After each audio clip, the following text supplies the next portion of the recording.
Hi, everyone, and welcome to the third episode of the Small Business and Entrepreneur Podcast. I hope you're doing well out there in cyberspace. I am so excited about how you have received our first two episodes with Tori and Stephen. Uh, keep on going, keep on going.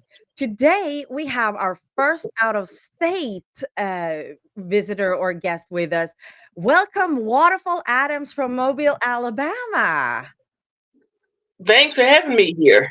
Thank you. And you are you're an author. And I was so excited when you emailed us and you're showing up your books here. Tell us about your books to begin with. Well, these are my self-published poetry books. They can be found on Amazon and other outlets. If they're not on there, I'll try to get them on there. And you also might find the ebook versions, and I'm trying to get the audiobook versions together as well. Just need to find the right equipment and how to do it. Oh, that's cool. Yeah, because I did a little bit of research. I found the one you have to the left, the pinkish bluish one. I found that on Amazon. That one, yes. And that's the eclectic of mind of V. Is that correct? Is that the name of the book? The eclectic mind of be correct. Yeah, it's mirrored in for me. That's why I'm a little bit confused there. Tell us about it. It's a poetry book? Yes, it's my uh, debut self-published poetry book. It came out next month on the first will be the third anniversary this book came out. Oh, cool. It was about the arts, blackness, 21st century issues, some personification points. So That's it. how did it all start with writing poetry for you? Well, I probably wrote since like high school or a little longer than that. And I did spoken word poetry at different events when I was at University of South Alabama, South for short. Even though I did enter some talent shows, I didn't win, but I didn't get booed. And I always did want to write, and I did try to put some of my poetry, like kind of applied for like the literary, this sounds literary review, but it got turned down. And Okay. after I graduated, I did. That's when I started my first blog. In fact, that was the title of it because I couldn't come up with a title at the time, and now it's Waterfall's World. And I wrote like some more poetry. I was want to write a book one day. It's one of the things I could do with my degree. I like do like freelance writing, and I always wanted to write a book one day. And just I had to learn like how to go about it, like this self-publishing in the 21st century. The internet has made that an easy task to do so than traditional publishing because they can be highly selective. Yeah, absolutely. But I understand reading, and you told me a little bit before here. You have 2 degrees. Is that correct? Yeah, my associates in general education, I got that at. Oh yeah, I went to Bishop after I graduated from high school, and then Mhm. I transferred to the University of South Alabama, where I got a bachelor's in art history with a minor in dramatic arts. That's interesting. Minor dramatic arts. I think that sounds super interesting. It's like drama, the theater. Uh-huh. I'm from a theater background myself. So yeah. That's Yeah, probably fine. So this book that you're showing, is that your first or your second book? this is my debut one, my first one. Debut one. Okay. And show me the other one. This is the second one. It came out summer 2022. Okay. So that's about a year in between them. Free to be Z. It's like a year after about a year after this one came out in 2021. Gotcha. And you're now working on a third book, correct? Yes, correct. Okay. So what is that book going to be about? The third book is called Make Money While Sitting on Your Ass. That was a little bit different from the two first topics. Okay. But I like Yeah. Like when it comes out, please read the disclaimer. I am so curious about it now. Because first of all, I am not a fighter. Before it comes out, I am saying to you right to the audience right now, so I will not get sued. I am not a certified teacher. I am not a health professional. I am not an attorney. I am not a financial guru. I am not a healthcare professional. Okay. I'm really It curious got talk now. Yeah, it is about the book I'm working on. What inspired to write this book is like my own like journey through like the workplace, how it's like changing from what I have learned about it. The 2020 pandemic, and also things that people could do to make money while sitting on their ass. You don't have to sit on your ass at home. You could be at a cafe or a beach or a hotel. So how did COVID affect you as an author? What had you started on the books already when COVID started? Well, the book, the first book, it has been like years in the making. I didn't know what to call the book, Hmm. and also how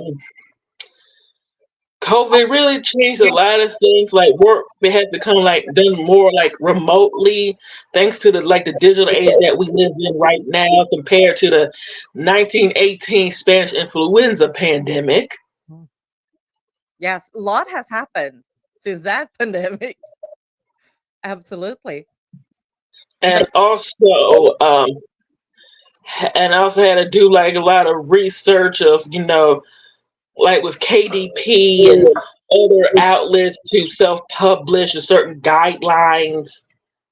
so how did the idea come up? You said you wanted to publish something, you got rejected in one way or the other, and then you come up with the idea to do it yourself.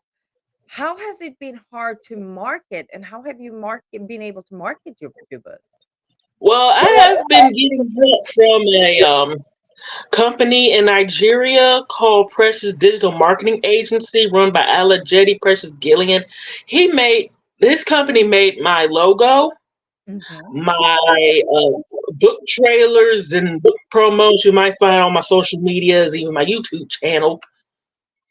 Okay, yeah, and we're going to post all those channels in the in our blog. So go to our And we're trying to get a crowdfunding site for me together. I might even talk about how we're going to promote and market my third book, and also maybe do my own like website. yeah. So go to our podcast blog, harlequinpodcast.com. In the episode notes, you'll find all the links to Waterfall books and social media accounts as well. So, but you have your own blogs. What do you write in your blog? Well, the first blog is not Waterfall's World. It's about different topics like current events and certain things. And the second one, I feel like my degree in art history part has been put into good use. It's where I like critique my favorite artworks. All credit goes to the artists that are alive or public domain. Okay. So, and how did you come up with starting two blogs? Well, this is about different things, like I mentioned before. The first one is about, like I said, current events. The second one, like different artworks. Okay. But was it something you seem to be loving to write? Is that something that's been with you all your life? Well, I do have a love for the arts. I remember my mom used to take me to the museum when I was a child. Yeah. What kind of art do you like the most? It's like different periods of art that I have learned from when I was in my art history courses. Like I remember like the Greek ones, like the classical period, and like the archaic period. In a way, those statues, I think they probably were influenced by those Egyptian statues, Mhm, which is in the northeastern part of a continent called Africa. mhm. And I wish, like, even though it has seen some African influence in the course of artwork in the courses I was taking, I wish it was taught a little bit more though. Yeah. So, would you like to read something from either of your books for us? Actually, I am. In fact, even though this particular poem is featured in this book, this one has more of a revised version to it. And if I write like an updated, extended version of these books,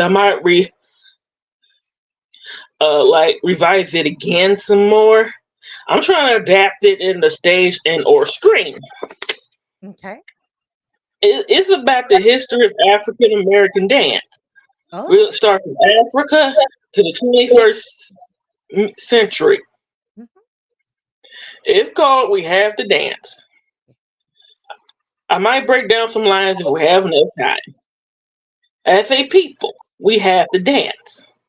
Way back in the motherland, we always have to dance. Through times of joy, sadness, to heal, and rites of passage, we always have to dance. Through times of enslavement, we have to dance. Even when they try to take it away, we dance through the shade. From the juke joints to the migration, we have to dance. Even when it's time to pay the rent, we have to dance. Even in the dance studios and sock hops, we have to dance. On television and through civil unrest, we have to dance. Live and in color, we can get smooth and we can get rough. Live and in color and integrated. Through the Soul Train days and disco nights, we have to dance. With BET, MTV, and VH1, we have to dance. Through social media, we have to dance. At Broadway, church, the club, community centers, competitions, Hollywood, television, social gatherings, universities all over the world, we have to dance. We even put on spin off. Because of this, I get what my ancestors gave me and get my Jackson on. So to the future and beyond, we have to dance. Thank you. That is awesome. I love it. Thank you, Waterfall. And I felt a really connection because we do have to dance. You said even pay rent. Yeah, I'm dancing when I paid my rent every month. I got it done. Well, I'm not trying to say like to pay the rent, like as in like go to the strip club and get your dollars. Yeah, that as What well. I meant is like in the Harlem Renaissance, like the Harlem Renaissance, like 1920s and 30s, like the Great Migration. Well, I Mhm. meant like the migrations, like when black people from the South, like a huge number of them from like the early 20th century to probably the 60s or 70s, is when they moved to directions like as Northwest New York, as Midwest as Chicago, and as West as California. And like these are people put these you get these parties in their apartments or whatever, like charge people to like party with them, and that money goes to the rent. Yeah, absolutely. But it's still dance for me personally is something positive and uplifting. Do you agree with that? Yes, it is. It is. I like to dance. I dance all the Me time. too. So, how do you incorporate other parts of art to your poetry? Because here we have dance. Do you incorporate music or painting? Anything else that you? There's a like Sarah's are some of youth poems. For example, I might read one of them right now. And you just said music, so here it is. Go for With it. music, they there has always been music that reminds you of your youth. Music that takes you back to the good times you had in your life. A time of innocence. Music that older generations always had a problem with and complained about. Even the government had a problem with it. Always saying it's not real music, not what it used to be. They shouldn't be too hard on them since they paved the way for our nasty music anyway. But hey, it has been heard about my grandparents jazz and swing, my parents disco and funk, my stepmama and my cousin X's, they're from the Gen X, grunge and gangster rap, and my Y, millennial, crunk and dirty south.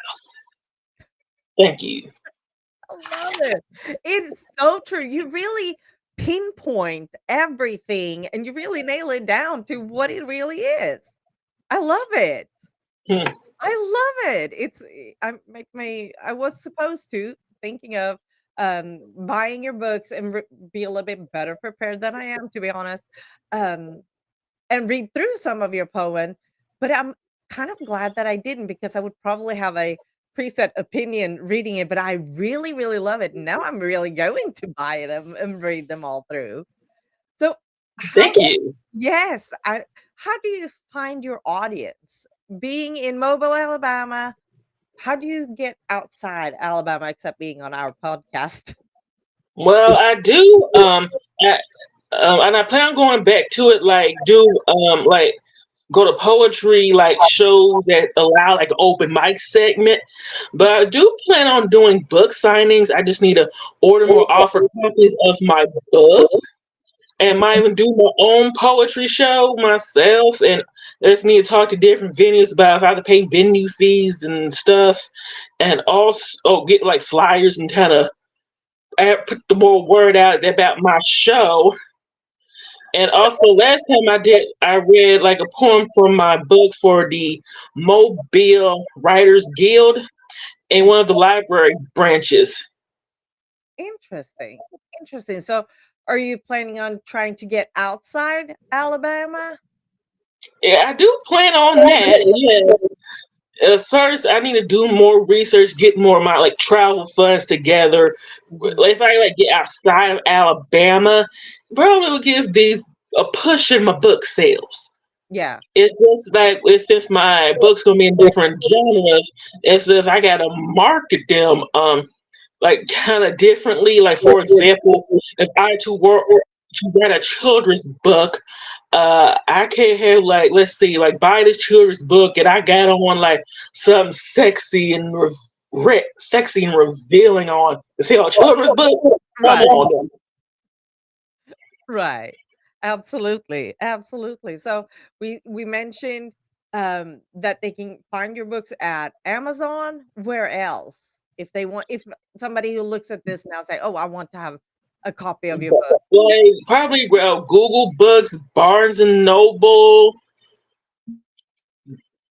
And they Um, both paperback. Probably different websites. You might want to go like search like Waterfall Adams and then use my real name, Veronica Adams, and that search together like on Google, whatever, and you might find, and you'll find them. Yeah. So what has been the biggest challenge for you to self-publish not just one but two books? Has it been any difference between the books? One being easier, the second being easier than the first? Well, like I said, I've been seeing help from this company, and also learning about other things I can do to push these book sales, and also you might want to, if anybody's like authors, they might want to check out this book by Carrie Oppenberner. I hope I said his name right. It's about like your book's not your business card and how you can make like have 18 streams of income off your book.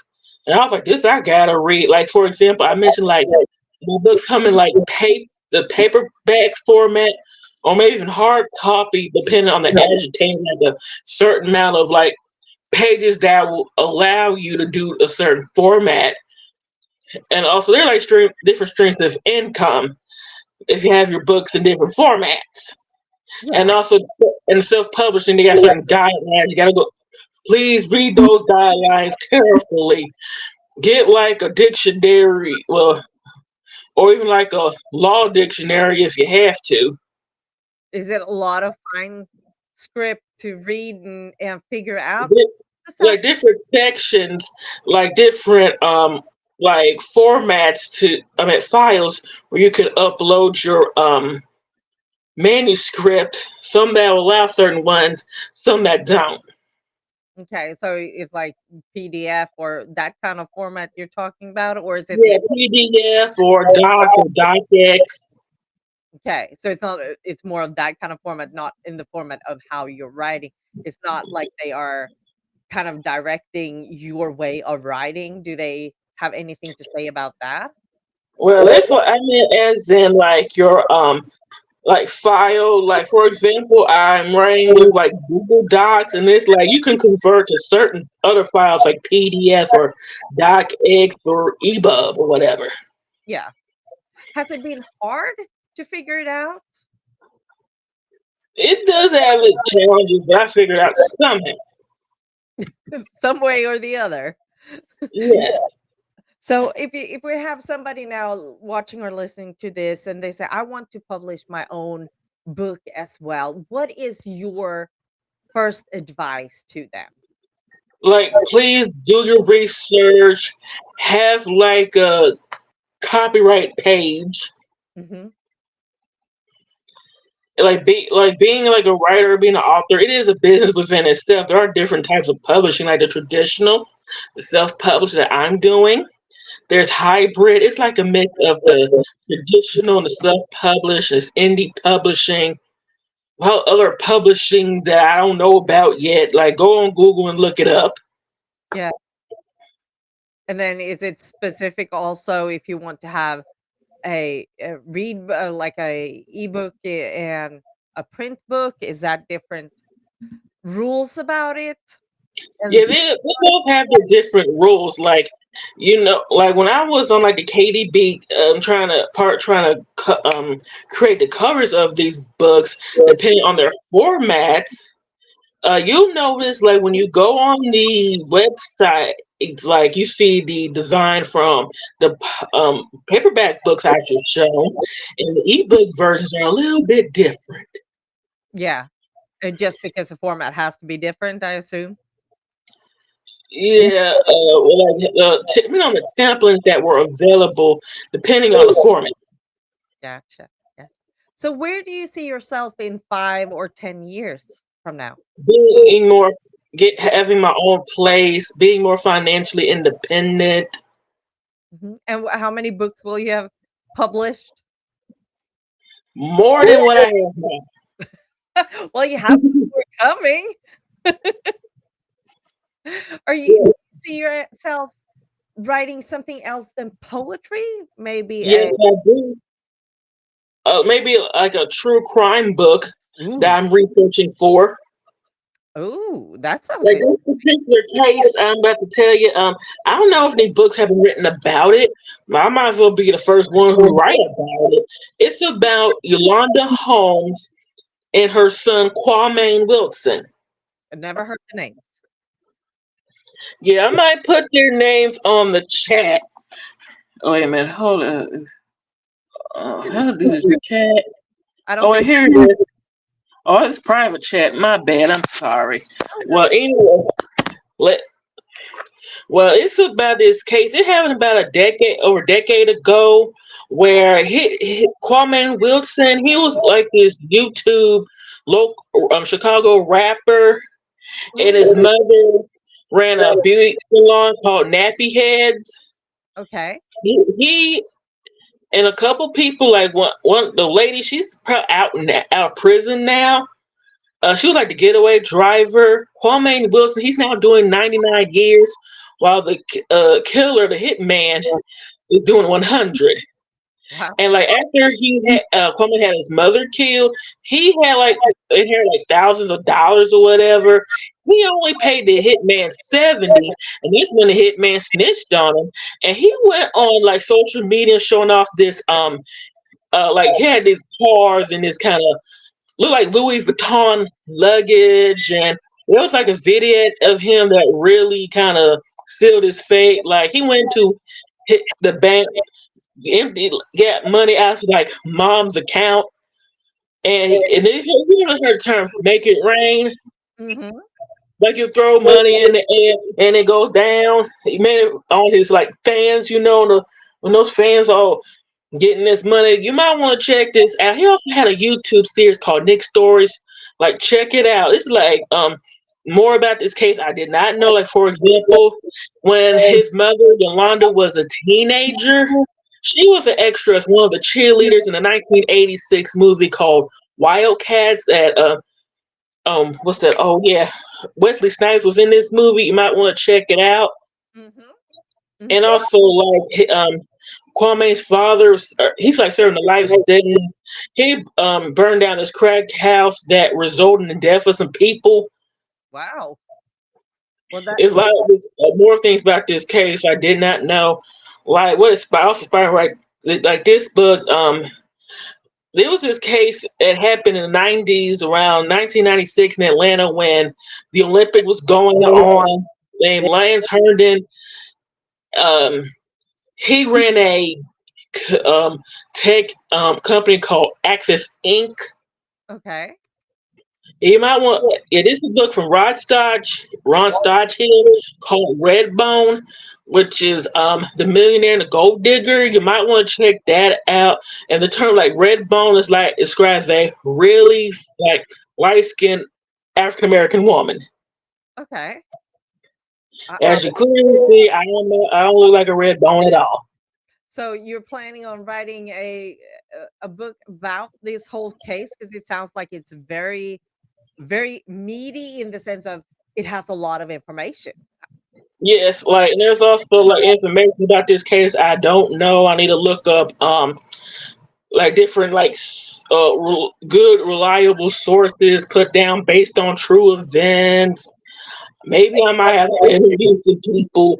Might even, maybe even Kwame himself if he allows, Yeah. How do you or the other two participants if they allow.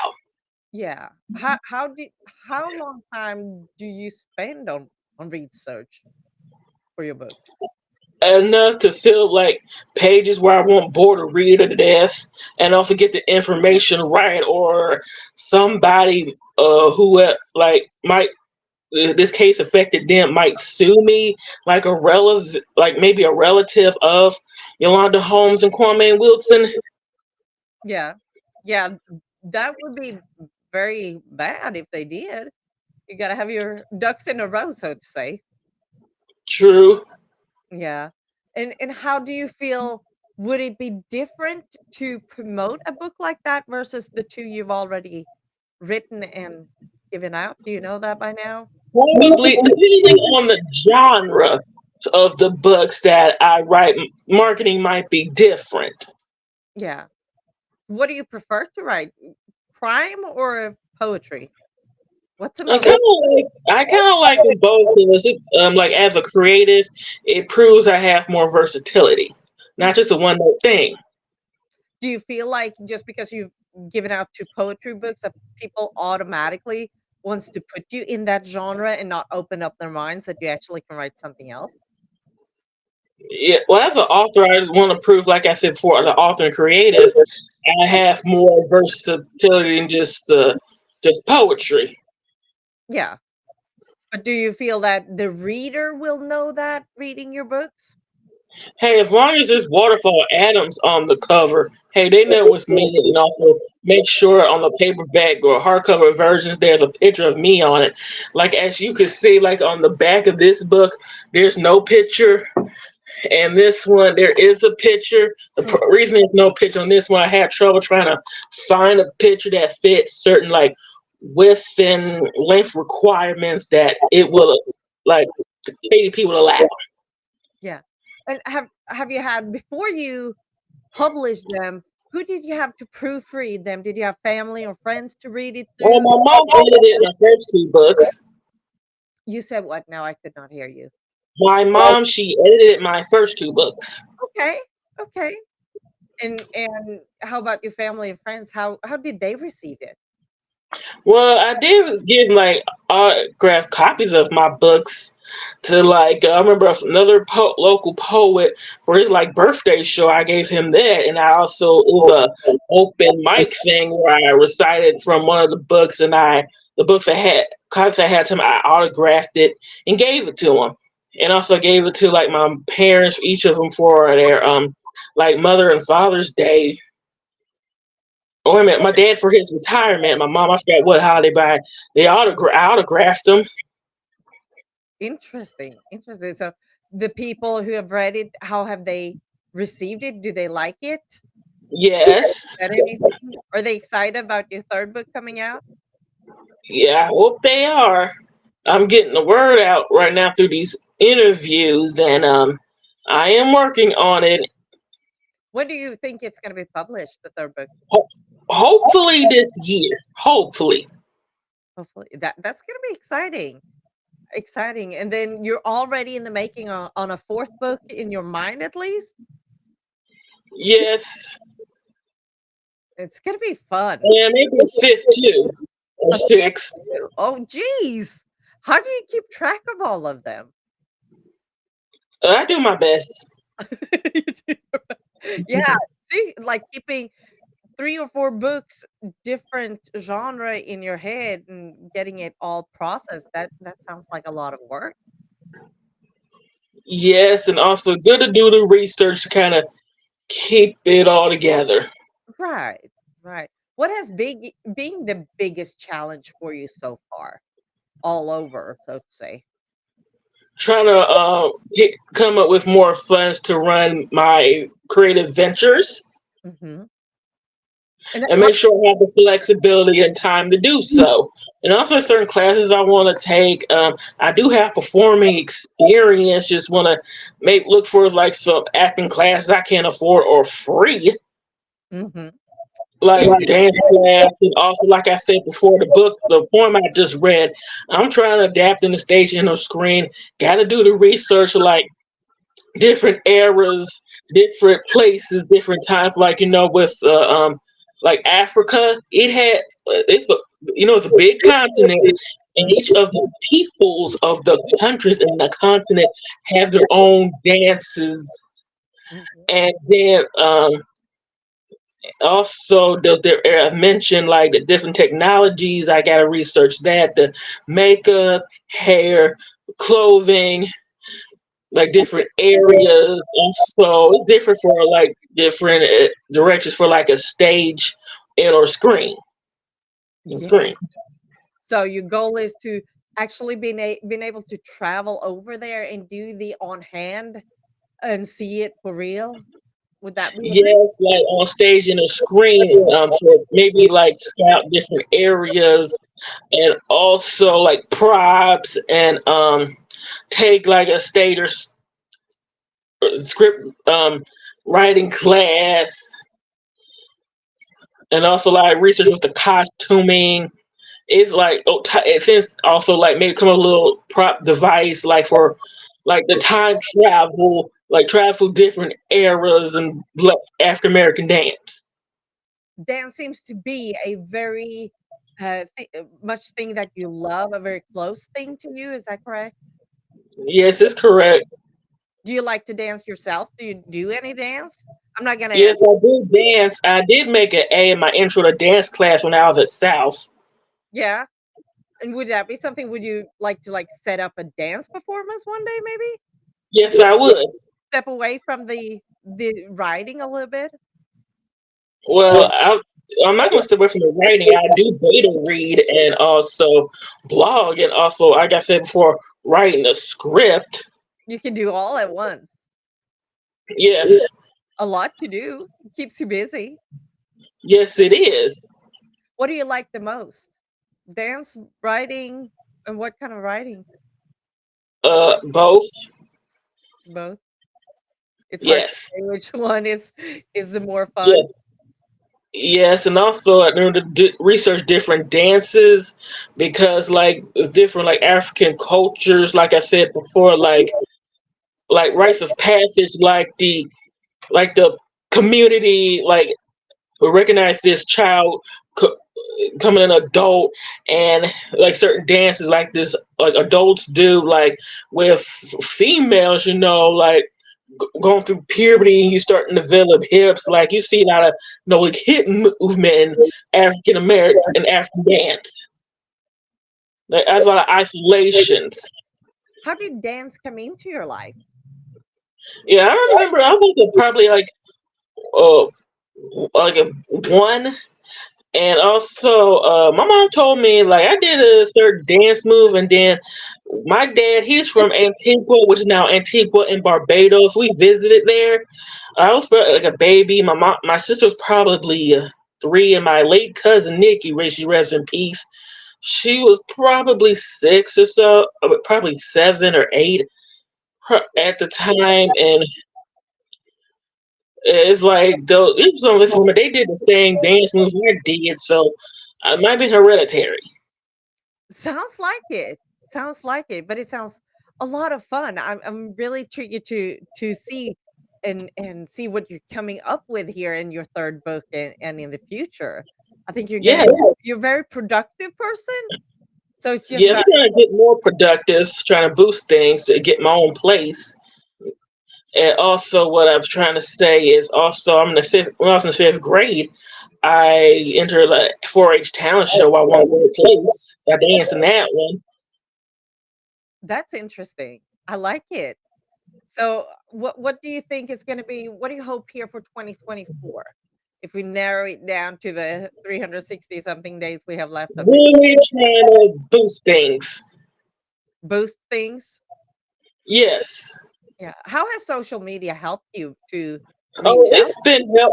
it's been helpful. I've done that's how I able to do more podcasts. Some charge money, some do not.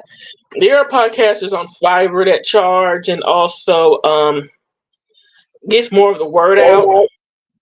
Yeah, is that what you feel is a big challenge to get the word out?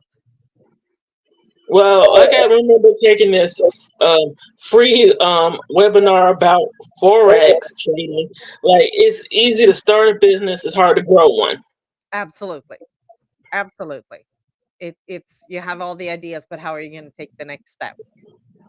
Yeah, Yeah, and that's a little bit where you feel you are. How am I going to take the next step, and how am I going to move forward and get it out to that's even correct. a broader audience? Yes. So, if you would have the like what I call the 15-second or 30-second spiel about yourself, what would you say? If I meet you in an elevator and I said, "Who are you? Who is Waterfall Adam?" She is a work in progress. I love it. I love it. That's a good one. A work in progress with a lot of enthusiasm for a lot of things. Yes, correct.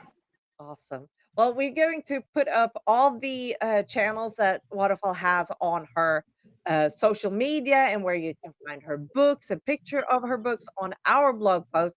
So go to harlequinpodcast.com and check it out there. And we're going as well to post pictures on our social media of her books as well. Thank you so much, Waterfall, for joining me today. I appreciate anything you want to add before we close.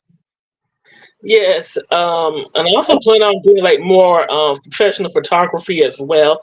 It's good advice I got from either she's this bookstore probably in Louisiana or Texas. Her name is Tammy L. Martin. She's been really helpful, and so has Black Authors Rock. Okay. It's a bookstore in Alabama. Okay, perfect. Well, we're gonna add those 2, it's gonna be a long list of links to add to this, podcast, blog post.